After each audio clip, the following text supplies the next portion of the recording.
friends, we are in the new space. I can't wait to get some cute artwork back here, but this is where my videos are going to be filmed from here on out. I'll have to do a little tour of my office once it's all complete. For now though, we are going to talk about all the costs associated with real estate and every cost that I incurred getting licensed in Florida first and then Georgia. As a little disclaimer, this is my personal experience. This is what I paid. I mean, there are so many schools out there.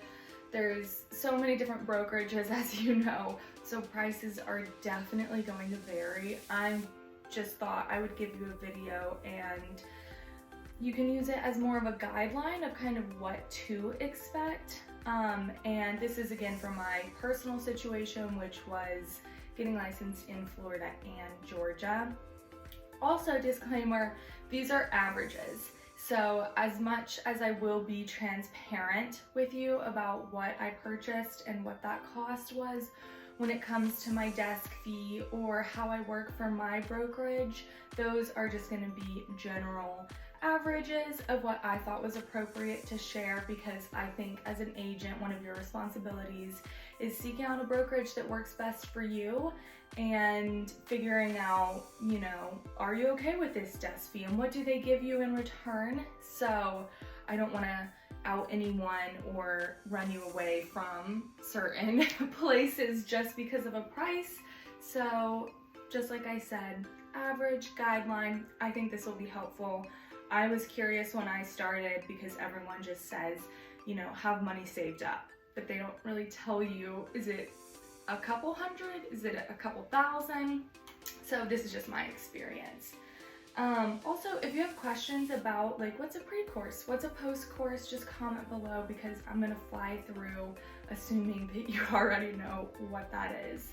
So for my pre-course for Georgia, it was $187 and I actually got a discount of $60 because I did the exam prep, and originally it would have been $247. Also, get your pen and paper out if you want to be taking notes. I'll say the final number at the end, but I'm just gonna fly through the points now. For Florida, the exam was $92. And then for fingerprints and background check that I had to mail in from Georgia to Florida, that's why it's so expensive, it was $103.57. That's an example of, I know exactly what I paid, so I'm gonna tell you because I think that's a generalized thing that people have to do. But yeah, $100.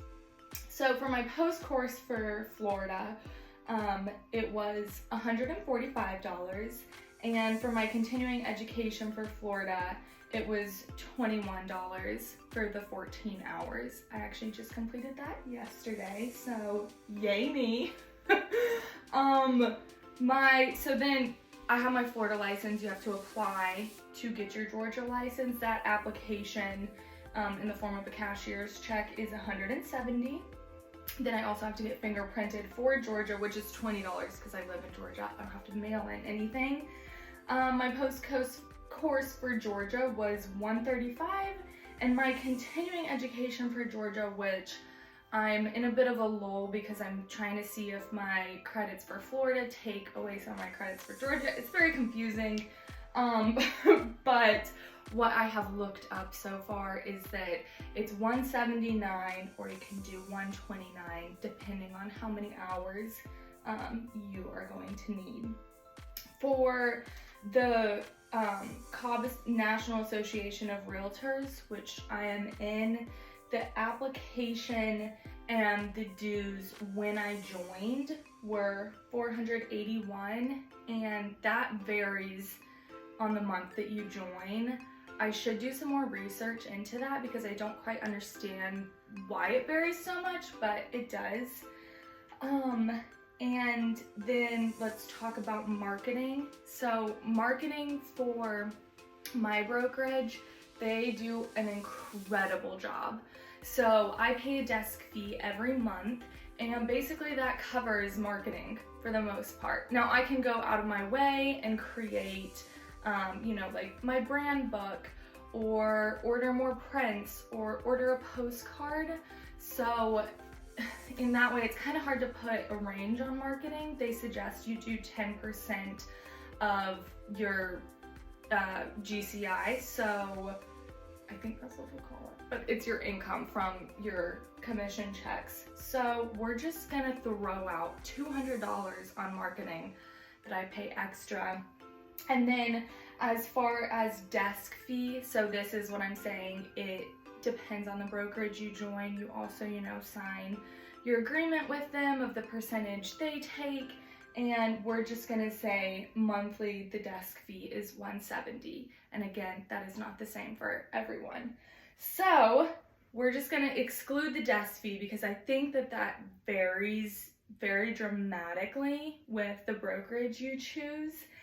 And all of that combined, what I just said, minus the desk fee, which is monthly, we're looking at $1,735, so $1,735.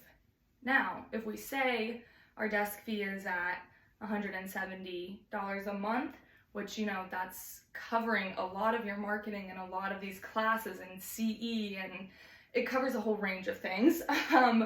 That's gonna bump you up to $2,040. And I see. Okay, my notes were a little confusing there.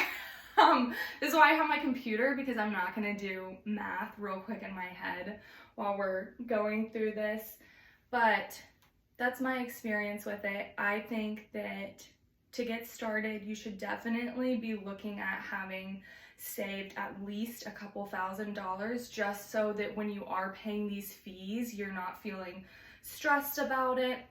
And again, a lot of these fees are like a one-time fee. I'm never gonna have to take a pre-course or post-course again. So it's just to get started. Some tips that I would have is get a separate credit card for all your charges and real estate. That way when you're doing your taxes, and really anything, it's super easy to just pull up and you can be like, okay, this is all real estate, this is all personal. It just helps me be a little bit more organized. I also track my spending. I have a budget sheet, if you would say, and that helps me specifically with my marketing to see how much am I paying yearly in my desk fee, what is that covering in marketing, how much more do I want to do, and how much more do I want to contribute to my marketing efforts. And then of course, you know it, but have money saved up. Every brokerage, every real estate agent, it's all going to be very different. And even for example, I'm doing a course called Ninja this fall, and I'm so excited, and I have never taken it before. It's a whole week, and for the entire week, it's basically like a camp. You go there and you just learn, and you learn from the best, and you take notes, and people have said it is one of the best things they have done. Anyways, that's $1,000. So in my opinion, I'm investing that into my business for later on, and I'm willing to spend that. So really, it's up to you how much you spend when you get started. Obviously, you're gonna have required fees and stuff. And as you probably know, they have so many sayings like every $100 you invest into your business, you get $1,000 out. I think I'm probably saying that wrong, so don't mark my words on that. But personally, I believe in investing in my business from the get-go, getting started on a strong foot, and then I do believe that my efforts will pay off later. So that's what you can expect. Just again, general guidelines, and good luck, and comment below any questions you might have.